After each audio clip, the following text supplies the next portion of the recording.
তারপরের যে টপিকটা আমরা যে জিনিসগুলো পড়বো সেটা হচ্ছে, তারপরে আমরা একটা জিনিস শিখে নিই, সেটা হচ্ছে আমাদের P block elements. P block element, P block element আমি কোথায় বলেছিলাম? ওই 13 নম্বর থেকে শুরু করে, 13 নম্বর থেকে শুরু করে 18 নম্বর যে মৌলগুলো আছে এগুলোকে বলা হয় পি ব্লক এলিমেন্টস। তাহলে ওই 13 থেকে শুরু হবে পি ব্লক এলিমেন্ট। আচ্ছা, এই পি ব্লক এলিমেন্ট কাদের বলা হচ্ছে? যাদের ভ্যালেন্সি কত? ভ্যালেন্সি, যাদের ভ্যালেন্সি হচ্ছে মোটামুটি ভাবে 3, মানে হচ্ছে সর্বশেষ কক্ষে 3খানা ইলেকট্রন নিতে পারে বা দিতে পারে। এরা গ্রুপ নাম্বার কত থেকে শুরু হয়? 13 থেকে 18 পর্যন্ত এরা গ্রুপ নাম্বারে থাকে। আচ্ছা, এদের মধ্যে যে অ্যালুমিনিয়াম যে মেটালটা আছে, অ্যালুমিনিয়াম, এই অ্যালুমিনিয়াম হচ্ছে 13 নম্বর মৌল। এটা, এটাকে বলা হয় আর্থ ক্রাস্ট। আর্থ, ইএ আর টি এইচ, আর্থ ক্রাস্ট। কারণ কি? কারণ হচ্ছে পৃথিবীর ভূত্বকে সব থেকে বেশি পরিমাণে এই অ্যালুমিনিয়ামটাকেই পাওয়া যায়, তাই এটাকে বলা হয় আর্থ ক্রাস্ট। এদের মধ্যে আরেকটা আছে হচ্ছে টেলোনিয়াম। আচ্ছা, টেলোনিয়ামটাকে বলা হয় ইনসেকটিসাইড, মানে টেলোনিয়াম ব্যবহার করা হয় আমাদের যে তোমার যে পোকামাকড় হয় ফসলে, সেগুলোকে মারার জন্য টেলোনিয়াম ব্যবহার করা হয়, ইনসেকটিসাইড হিসেবে ব্যবহার করা হয়, ইনসেকটিসাইড হিসেবে ব্যবহার করা হয়। তারপর গ্রুপ নাম্বার 14 কে বলা হয় কার্বন ফ্যামিলি। গ্রুপ নাম্বার 15 কে বলা হয় নাইট্রোজেন ফ্যামিলি বা নিক্টোজেন ফ্যামিলি, যেটাকে বলা হয় নিক্টোজেন ফ্যামিলি। গ্রুপ নাম্বার 16 কে বলা হয় অক্সিজেন ফ্যামিলি। আচ্ছা, গ্রুপ নাম্বার 17 কে বলা হয় হ্যালোজেন ফ্যামিলি। গ্রুপ নাম্বার 18 কে বলা হয় Nobel gas family, Nobel gas family. এগুলো সবাই প্রত্যেকটা জিনিসকে মনে রাখবে। তারপরে আমরা যেটা ইম্পর্টেন্ট জিনিস যেটা আমাদের পরীক্ষায় আসে সেটা নিয়ে আলোচনা করবো, অ্যালোট্রোপস। অ্যালোট্রোপস অফ কার্বন, অ্যালোট্রোপস মানে হচ্ছে কার্বনের বহুরূপতা, মানে একই কার্বন পরমাণু দিয়ে বিভিন্ন ধরনের যৌগ বা আহ, গঠন বিন্যাস তৈরি হতে পারে। যেমন কার্বন দিয়ে ডায়মন্ড তৈরি হয়। একটা কার্বন ধরো এখানে আছে, তার সঙ্গে এখানে একটা গ্রুপ, এখানে একটা গ্রুপ, এখানে একটা গ্রুপ, এখানে একটা গ্রুপ। তাহলে কার্বনের যে চতুস্থলকীয় গঠন, এই চতুস্থলকীয় গঠন অনেকগুলো একসঙ্গে থাকে যখন কোটি কোটি লক্ষ লক্ষ, তখন তৈরি হয় ডায়মন্ড। ঠিক আছে? কিন্তু কার্বন দিয়ে আরেকটা জিনিস তৈরি হয়, সেটা হচ্ছে গ্রাফাইট। এবার এই গ্রাফাইটের স্ট্রাকচার হয় চতুস্থলকীয়, হয় না, একটা সরলতম গঠন হয়, বেনজিন টাইপের হয়। বেনজিনের গঠন এরকম হয়, এরকম ভাবে চলে। তো এরকম ভাবে চলতে থাকে, এরকম বেনজিন থাকে, অনেকগুলো বেনজিন একসাথে থাকে, এরকম ভাবে ধরে নাও চলতে থাকে। আঁকাটা একটু ভুল হতে পারে। তো এরকম ভাবে চলতে থাকে, এরকম ভাবে চলতে থাকে, অনেকগুলো বেনজিন একসঙ্গে যুক্ত হয়ে সরলতম ভাবে তৈরি করে গ্রাফাইট। ডায়মন্ড আর গ্রাফাইট এটা হচ্ছে প্রাকৃতিক, বোঝা গেল? আচ্ছা, আরেকটা হয় সেটা হচ্ছে ফ্লুরোসেন্স। ফ্লুরোসেন্স, ফ্লুরোসেন্স এটা হচ্ছে আহ, যেটা তোমার যেটা সংকেত, যেটাকে লেখা হয় C60 দিয়ে, C60, এটাকে বলা হয় ফ্লুরোসেন্স। এটাও এক ধরনের বহুরূপ, কার্বনের বহুরূপতার মধ্যে পড়ে। এই তিনটে জিনিস যেটা বললাম, এটা ডায়মন্ড, গ্রাফাইট আর ফ্লুরোসেন্স, এইগুলোকে, এই তিনটেই হচ্ছে ন্যাচারাল, এই তিনটেই হচ্ছে ন্যাচারাল। বাট আরেকটা জিনিস আছে সেটা হচ্ছে গ্রাফাইন। এটা আমরা ল্যাবে তৈরি করতে পারি, ল্যাবে তৈরি করতে পারি, এটা এটা আর্টিফিশিয়াল। এখন, এখনকার সময় দেখবে আর্টিফিশিয়াল ডায়মন্ড পাওয়া যায়, সেটা হচ্ছে এই গ্রাফাইন। ঠিক আছে? প্রচুর চাপ আর তাপের মধ্যে কার্বনকে রেখে গ্রাফাইন দিয়ে হিরে তৈরি করা। আচ্ছা, এখানে কি লেখা হচ্ছে? Diamond and graphite the hardest natural substance, 3D, 3 dimensional এটা। অ্যান্ড হচ্ছে যেটা ডায়মন্ড আছে সেটা হচ্ছে হার্ডেস্ট সাবস্টেন্স, বাট যেটা গ্রাফাইট সেটা এক ধরনের সফট মেটালের মধ্যে পড়ে, সফট জিনিসের মধ্যে পড়ে। আচ্ছা, C60 এটাকে বলা হয় গ্রাফাইন। আচ্ছা, ফ্লুরোসেন্স এটাকে বলা হয় C60 দিয়ে লেখা হয়। আর যেটা গ্রাফাইন সেটা হচ্ছে সবার লাস্টে, যেটা ল্যাবে তৈরি করা হয়। এই চারটেই হচ্ছে কার্বনের বহুরূপতার মধ্যে পড়ে। আচ্ছা, তারপরে যে পার্টটা আছে আমরা সেটা দেখছি কি আছে। গ্রুপ নাম্বার 15 বলেছিলাম নাইট্রোজেন ফ্যামিলি। আচ্ছা, এসেনশিয়াল গ্যাস নাইট্রোজেন হচ্ছে সব থেকে ইম্পর্টেন্ট গ্যাস। এখানে নাইট্রোজেন আমাদের বায়ুতে থাকে হচ্ছে 78%, বায়ুতে মানে এয়ারে। আচ্ছা, ফসফরাস, নাইট্রোজেনের পরে ফসফরাস আছে, তারপরে হচ্ছে আর্সেনিক আছে, তারপরে হচ্ছে অ্যান্টিমনি আছে, তারপরে বিসমাথ আছে। এটা হচ্ছে নাইট্রোজেন ফ্যামিলির মধ্যে পড়ে। এবার নাইট্রোজেন ফ্যামিলির মধ্যে এসেনশিয়াল গ্যাস হচ্ছে তোমার নাইট্রোজেন, যেটাকে নিক্টোজেন ফ্যামিলিও বলা হয়। 78% অফ অ্যাটমোস্ফিয়ার গ্যাস রয়েছে যেখানে। ফসফরাস রয়েছে, highly reactive non metal. Phosphorus হচ্ছে highly reactive non metals used in fertilizers and matches. আমরা যে ম্যাচ বক্স ইউজ করি, এরকম কাঠি থাকে একটা, আর এই সামনে একটা লাল বা কালো রঙের কিছু একটা থাকে, এখানে আমরা রেড ফসফরাস ইউজ করি। রেড ফসফরাস যেটা খুব দ্রুত আগুন জ্বালাতে সাহায্য করে। তারপরটা হচ্ছে আর্সেনিক, তারপর হচ্ছে অ্যান্টিমনি, মেটালয়েডস মানে ধাতুকল্প হিসেবে কাজ করে। আচ্ছা, কিন্তু এদের বিষাক্ত ধর্ম আছে, মানে এরা বিষ টাইপের জিনিস।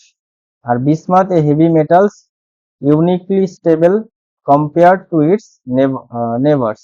এটা আপনি জেনে রাখো, যেটা ক্রিপ্টন, যেটা সেটা হচ্ছে আমরা ল্যাম্প তৈরি করতে ইউজ করি, মানে।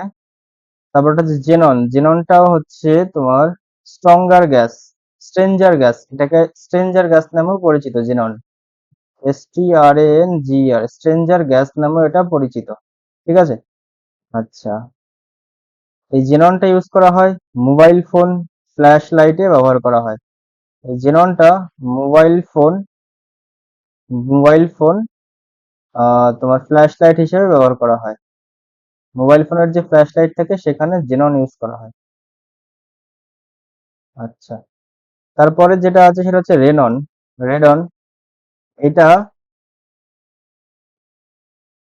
যখন ভলকানো ইরাপশন হয়, মানে আগুনোৎপাত হয়, তখন এই রেননটা একমাত্র বেরিয়ে আসে। এই রেননটা ইউজ করা হয় ক্যান্সার ট্রিটমেন্টে, ইউজ করা হয় এটাকে। ক্যান্সার ট্রিটমেন্টে এটাকে ইউজ করা হয়। ক্যান্সার ট্রিটমেন্টে এটা ইউজ করা হয়, রেননটাকে ইউজ করা হয়। আচ্ছা, তারপরের যে ইম্পর্টেন্ট জিনিসগুলো আছে সেটা হচ্ছে এটা কমপ্লিটিং দ্য সেভেন্থ পিরিয়ড, 113 এবং 115। Nihonium, the first element discovered in Asia, that mean Japan. আচ্ছা, moscovium, named after the Moscow region, 117 থেকে 118, মানে 113 নম্বর হচ্ছে এটা nihonium, the first element discovered in Asia, Japan. তারপর হচ্ছে 115 নম্বর হচ্ছে মস্কোভিয়াম বা MC, named after the Moscow region, মানে রাশিয়া থেকে এটা তৈরি করা হয়েছিল, তাই এটাকে বলা হয় মস্কোভিয়াম। তারপরে 117 নম্বর যেটা আছে সেটা হচ্ছে টিনেনসাইন, বা TS, নেমড আফটার টিনেন্স USA, মানে USA থেকে তৈরি করা হয়েছিল। আচ্ছা, অগেনেশন যেটাকে OG, named after Yuri Oganessian, complete the group 18, মানে হচ্ছে সর্বশেষ যে মৌলটা তৈরি হচ্ছে সেটা হচ্ছে এটা অগেনেশন। আচ্ছা, এইগুলোর IUPAC নাম হয় UTT 113, UTT দিয়ে লেখা হয়। 115 কে UPP দিয়ে লেখা হয়, 117 কে লেখা হয় UUS দিয়ে, 118 কে লেখা হয় UUO দিয়ে। আচ্ছা, এগুলোর প্রত্যেকটার একটা রুলস আছে, এগুলোর নামকরণ করার, এগুলো তোমাদের প্রয়োজনীয় নেই।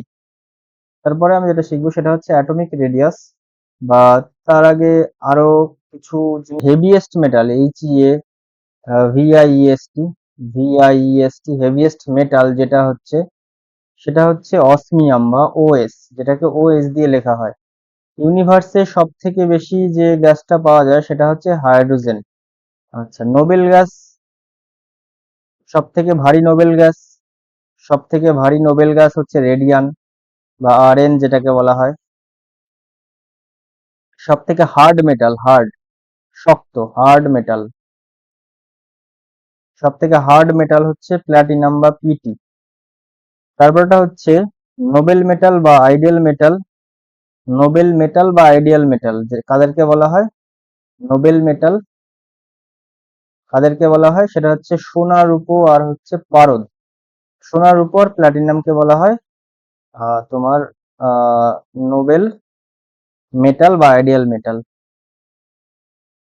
আচ্ছা, তারপরটা হচ্ছে heaviest element in periodic table, সব থেকে ভারী সব থেকে ভারী এলিমেন্ট ইন পিরিয়ডিক টেবিল, সেটা হচ্ছে UN। এটার মানে হচ্ছে ইনহকটিয়াম বা আনহকটিয়াম। ন্যাচারাল হেভিয়েস্ট মেটাল সব থেকে কোনটা? Natural heaviest metal natural heaviest metal হচ্ছে ইউরেনিয়াম। ন্যাচারাল হেভিয়েস্ট মেটাল হচ্ছে ইউরেনিয়াম, যেটা আমরা ওই পারমাণবিক বোমা তৈরি করতে ব্যবহার করি, বা যেটাকে ইউ দিয়ে প্রকাশ করা হয়। আচ্ছা, এবার হচ্ছে তারপরে জিনিস যেটা বলো সেটা হচ্ছে অ্যাটমিক রেডিয়াস, মানে হচ্ছে পারমাণবিক ব্যাসার্ধ। পর্যায় বরাবর কিভাবে পরিবর্তিত হয় আর শ্রেণী বরাবর কিভাবে পরিবর্তিত হয়। আচ্ছা, definition and trends: the distance from the centre of the nucleus to the outermost shell containing the electrons. ধরো এটা একটা নিউক্লিয়াস, এটা ধরো একটা যে কোনো পরমাণু, তার সর্বশেষ কক্ষ হচ্ছে এটা, মানে এটা। এখান থেকেই কেন্দ্রে যে দূরত্ব, এটাকে বলা হয় অ্যাটমিক রেডিয়াস, যেটাকে আর দিয়ে বা স্মল আর দিয়ে লেখা হয়। অ্যাক্রস এ পিরিয়ড মানে পর্যায় বরাবর।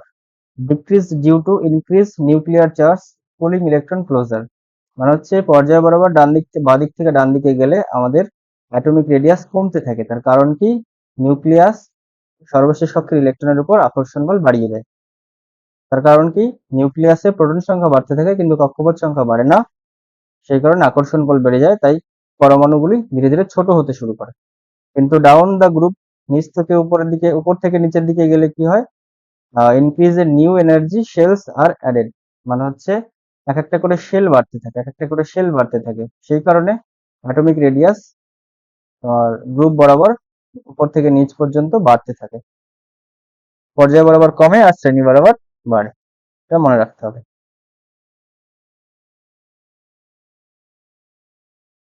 আচ্ছা, ইলেকট্রন অ্যাফিনিটি। ইলেকট্রন অ্যাফিনিটি মানে হচ্ছে ইলেকট্রনের প্রতি আসক্তি। The energy charge that occurs when an electron is added to a neutral atom in its gaseous state to form a negative ion, মানে হচ্ছে একটা ইলেকট্রন গ্রহণ করে যখন কোনো একটা পরমাণু সে নেগেটিভ চার্জে আহিত হয়, তখন সেটাকে বলা হয় ইলেকট্রন অ্যাফিনিটি। আর ইলেকট্রন অ্যাফিনিটি বিভিন্ন ধরনের হতে পারে, সেটা পর্যায় বরাবর এক ধরনের হতে পারে আর শ্রেণী বরাবর আরেক ধরনের হতে পারে। Increases across a period, period বরাবর বাড়তে থাকে নেগেটিভিটি, আর ডাউন দ্য গ্রুপ কমতে থাকে, এটা মনে রাখতে হবে। তারপরে যেটা আছে সেটা হচ্ছে এসেনশিয়াল পিরিয়ডিক নোটস। যেমন টোটাল এলিমেন্টস হচ্ছে 118টা, তার মধ্যে ন্যাচারাল এলিমেন্টস হচ্ছে 94, আর ভার্টিক্যাল গ্রুপ সংখ্যা হচ্ছে 18, এগুলো তো বললাম। তারপরে আর কোনো কিছু আছে? আর কিছু নেই সম্ভবত। আচ্ছা, পরের যে ভিডিওগুলো আসবে সেখানে আমি কোয়েশ্চেন গুলো নিয়ে তোমাদের সঙ্গে আলোচনা করব। আচ্ছা, তাহলে যে অবধি ছিল আমি পুরো